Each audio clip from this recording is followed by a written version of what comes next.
महाराष्ट्र राज्य परीक्षा परिषदेमार्फत GCC TBC 30 words per minute ही परीक्षा इंग्रजी, मराठी व हिंदी या 3 माध्यमांतून घेण्यात येते। या परीक्षेचा ओव्हरव्ह्यू येथे आपण पाहत आहोत। GCC TBC म्हणजेच government certificate in computer typing basic course. ही परीक्षा एकूण 100 गुणांची असेल। परीक्षा कालावधी एकूण 90 मिनिटांचा म्हणजेच 1.5 तास असेल। या परीक्षेमध्ये पुढील प्रमाणे 3 विभाग असणार आहेत। विभाग 1 कम्प्युटर अभ्यासक्रमावर आधारित ऑब्जेक्टिव्ह प्रश्न, गुण 50। एकूण 25 वस्तुनिष्ठ प्रश्न, वेळ 25 मिनिटे, एकूण गुण 50। पास होण्यासाठी किमान गुण 25 म्हणजेच 50%। विभाग 2 कम्प्युटर प्रॅक्टिकल परीक्षा, गुण 30। ईमेल, वेळ 8 मिनिटे, एकूण गुण 5। लेटर, वेळ 30 मिनिटे, एकूण गुण 15। स्टेटमेंट, वेळ 20 मिनिटे, एकूण गुण 10। एकूण वेळ 58 मिनिटे, एकूण गुण 30। या 3ही प्रश्नांसाठी एकत्रित पासिंग पद्धती असेल, म्हणजेच या 3ही प्रश्नांमध्ये मिळून विद्यार्थ्याला किमान 15 गुण मिळाले तर तो विद्यार्थी या विभागामध्ये पास होईल। विभाग 3 गती उतारा, स्पीड पॅसेज, वेळ 7 मिनिटे, एकूण गुण 20। या प्रश्नामध्ये पास होण्यासाठी 50% म्हणजेच 10 गुण मिळवल्यास तो विद्यार्थी या प्रश्नामध्ये पास होईल। विभाग 1 नंतर विभाग 2 आणि शेवटी विभाग 3 या क्रमानेच विभाग स्क्रीनवर येतील, याची विद्यार्थ्यांनी नोंद घ्यावी। आता आपण प्रत्यक्ष परीक्षा व त्याबाबतची व्हिडिओ क्लिप पाहूया। सर्वप्रथम विद्यार्थ्याला लॉग इन विंडो दिसेल। येथे विद्यार्थ्याने त्याला मिळालेला सीट नंबर टाईप करायचा आहे आणि पासवर्ड टाईप करून लॉग इन बटनावर क्लिक करावे। यानंतर विद्यार्थ्याला त्याचे ऍडमिशन कार्ड दिसेल, त्यावरील सर्व माहिती विद्यार्थ्याने तपासून पाहावी। याखाली एक्झाम कंट्रोलर त्याचे लॉग इन आणि पासवर्ड टाईप करेल। जर विद्यार्थ्याला परीक्षा हॉलमध्ये पोहोचण्यास 10 मिनिटांपर्यंत उशीर झाला तर त्याला परीक्षेस बसता येईल, मात्र असा झालेला उशीर हा लेट टाइम म्हणून नोंदविला जाईल व ही मिनिटे त्याच्या ऑब्जेक्टिव्ह प्रश्नांच्या वेळेमधून वजा केली जातील। 10 मिनिटांहून अधिक उशीर झाल्यास परीक्षेस प्रविष्ट होता येणार नाही, त्यामुळे विद्यार्थ्याने परीक्षा कक्षात वेळेवर हजर राहण्याची दक्षता घ्यावी। एक्झाम कंट्रोलरने लॉग इन केल्यानंतर येणाऱ्या स्क्रीनवरील सूचना विद्यार्थ्याने वाचून घ्याव्यात व स्टार्ट एक्झामला क्लिक करावे। आता आपली परीक्षा सुरू झाली आहे। एक महत्त्वाची सूचना, प्रत्येक प्रश्नासाठी एक निश्चित कालावधी आहे। कम्प्युटर स्क्रीनवर वरील बाजूला साधारण मध्यभागी टायमर दिसेल। वेळेआधी प्रश्न पूर्ण झाल्यास सबमिट करण्याचे स्वातंत्र्य विद्यार्थ्याला दिलेले आहे, परंतु जर त्या प्रश्नाची निश्चित केलेली वेळ संपली तर प्रश्न ऑटोमॅटिक सबमिट होईल। आता ऑब्जेक्टिव्ह क्वेश्चन्स हा 50 गुणांचा पहिला विभाग सुरू होईल। यामध्ये एकूण प्रश्न संख्या 25 असेल व वेळ 25 मिनिटे असेल। हे प्रश्न इंग्रजी, मराठी व हिंदी या 3ही भाषांमध्ये उपलब्ध आहेत। प्रश्नाखाली दिलेल्या ऑप्शन्स पैकी करेक्ट ऑप्शनला क्लिक करून उत्तर नोंदवायचे आहे। त्यानंतर नेक्स्ट बटन क्लिक करून पुढील प्रश्नाकडे जाता येईल। परंतु विद्यार्थ्यास एखादा प्रश्न कठीण वाटत असल्यास तो न सोडवता नेक्स्ट बटन दाबून पुढील प्रश्न सोडवता येईल। असे कठीण वाटणारे प्रश्न वेळेच्या मर्यादेत विद्यार्थ्यास पुन्हा सोडवता येतील। सोडविलेल्या प्रश्नांचा अंक हिरव्या रंगामध्ये आणि न सोडवलेल्या प्रश्नांचे अंक लाल रंगामध्ये दिसतील। जर विद्यार्थ्याने वेळेआधी प्रश्न सबमिट केला तर are you sure you want to submit the objective section असा कन्फर्मेशन साठी पॉपअप ओपन होईल। जर विद्यार्थ्याने चुकून सबमिट बटन दाबले असेल किंवा वेळ शिल्लक असल्यामुळे विद्यार्थ्याला जर प्रश्न पुन्हा तपासून पाहायचे असतील तर विद्यार्थ्याने येथे नो या बटनावर क्लिक करावे। येस बटनावर क्लिक केल्यावर प्रश्न सबमिट होईल। ऑब्जेक्टिव्ह प्रश्नांच्या पहिल्या विभागानंतर प्रॅक्टिकल प्रश्नांचा दुसरा विभाग सुरू होईल। प्रॅक्टिकल विभागात पहिला प्रश्न ईमेलचा असेल। यासाठी गुण 5 आहेत व वेळ 8 मिनिटे आहे। ईमेल क्वेश्चन स्क्रीनच्या डाव्या बाजूस दिसेल। तो परीक्षार्थीने उजव्या बाजूला असलेल्या आन्सर शीट मध्ये जसाच्या तसा टाईप करायचा आहे। टाईप करत असताना जर काही चुका झाल्या तर विद्यार्थी त्या दुरुस्त करू शकेल। शेवटी एक फाईल अटॅचमेंट दिलेली असेल, ती अटॅच करून सेंड या बटनावर क्लिक करावे। सेंड या बटनावर क्लिक केल्यावर प्रश्न सबमिट होणार आहेत। येथेही are you sure you want to submit the email section असा कन्फर्मेशन साठी पॉपअप ओपन होईल। येस बटनावर क्लिक केल्यावर प्रश्न सबमिट होईल। यानंतर प्रॅक्टिकल विभागातील दुसरा प्रश्न पत्र किंवा लेटर असेल। प्रश्न स्क्रीनवर डाव्या बाजूला दिसेल। यासाठी गुण 15 आहेत व वेळ 30 मिनिटे आहे। परीक्षा परिषदेकडून दिलेल्या मार्गदर्शनपर सूचनांचा अवलंब करून परीक्षार्थीने उजव्या बाजूला असलेल्या आन्सर शीट मध्ये लेटर जसेच्या तसे टाईप करायचे आहे। टाईप करत असताना जर काही चुका झाल्या तर विद्यार्थी त्या दुरुस्त करू शकेल। लेटर पूर्ण झाल्यावर सबमिट करायचे आहे। येथेही are you sure you want to submit the letter section असा कन्फर्मेशन साठी पॉपअप ओपन होईल। येस बटनावर क्लिक केल्यावर प्रश्न सबमिट होईल।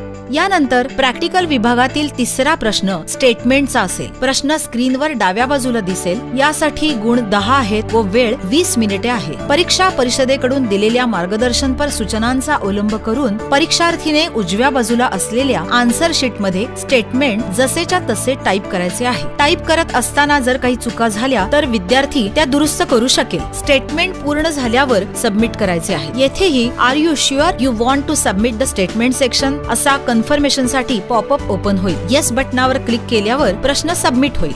परीक्षेत शेवटच्या तिसऱ्या विभागात स्पीड पॅसेजचा प्रश्न असेल। प्रश्न स्क्रीनवर डाव्या बाजूला दिसेल। स्पीड पॅसेज सुरू होण्यापूर्वी स्क्रीनवर 30 सेकंदांचा काउंट डाऊन टायमर दिसेल। या 30 सेकंदात विद्यार्थ्यास स्पीड पॅसेज टाईप करता येणार नाही।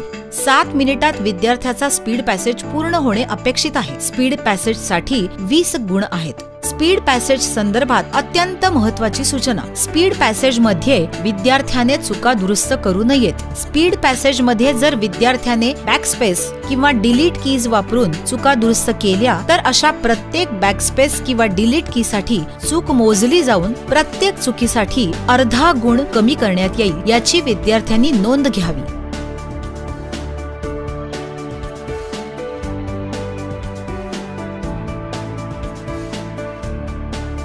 GCC TBC 30 words per minute या परीक्षेसाठीच्या लेटरचे फॉर्मॅटिंग कसे करावे याचे प्रात्यक्षिक येथे देत आहोत। प्रश्नामध्ये असलेले फॉर्मॅटिंग पाहण्यासाठी विद्यार्थ्याला क्विक मेनू उपलब्ध आहे। म्हणजेच एखाद्या शब्दाचे फॉर्मॅटिंग पाहायचे असल्यास तो शब्द सिलेक्ट करून लगेच तेथे येणारा क्विक मेन्यू बघून फॉर्मॅटिंग बघता येईल।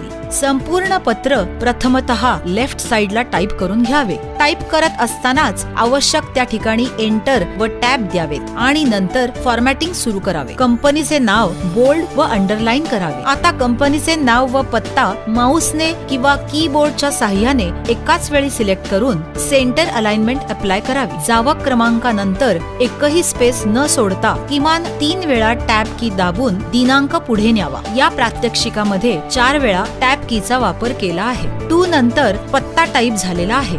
विषय व संदर्भ माऊस किंवा कीबोर्डच्या साहाय्याने सिलेक्ट करून फॉन्ट बोल्ड करावा। टॅब की 2दा प्रेस करून विषय पुढे घ्यावा।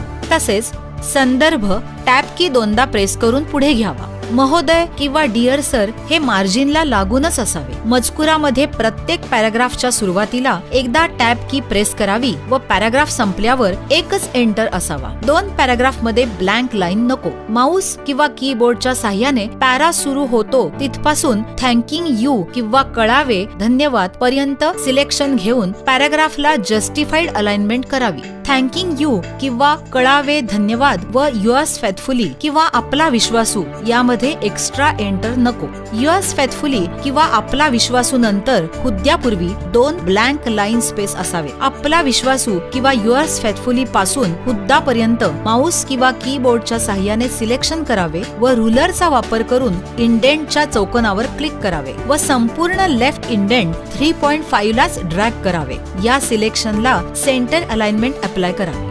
सोबत किंवा एन्क्लोजर मार्जिनला लागूनच लेफ्ट अलाइनमेंट ठेवावी। येथेही शेवटच्या अक्षरानंतर किंवा कॅरेक्टर नंतर स्पेस किंवा एंटर देऊ नये।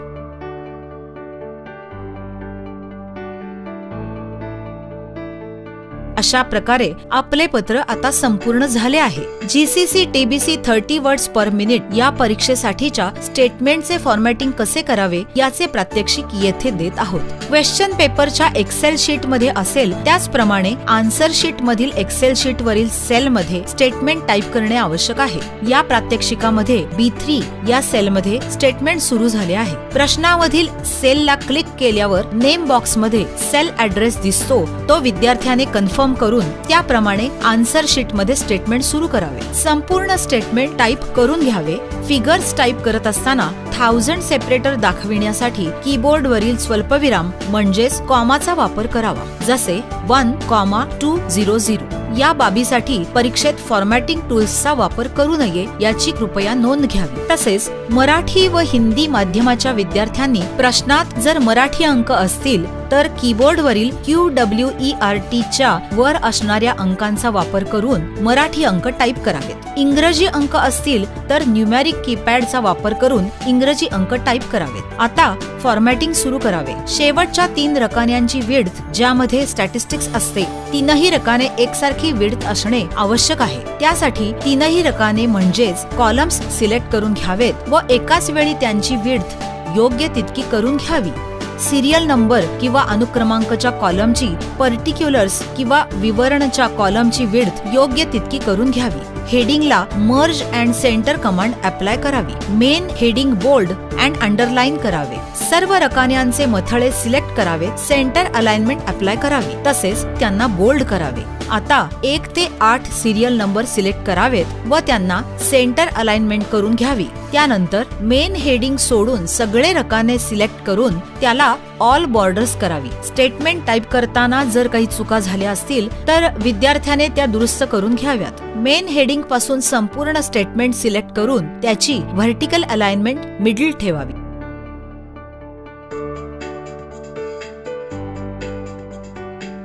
अशा प्रकारे आपला तक्ता किंवा स्टेटमेंट आता संपूर्ण झालेले आहे. महाराष्ट्र राज्य परीक्षा परिषदेकडून सर्व परीक्षार्थींना हार्दिक शुभेच्छा.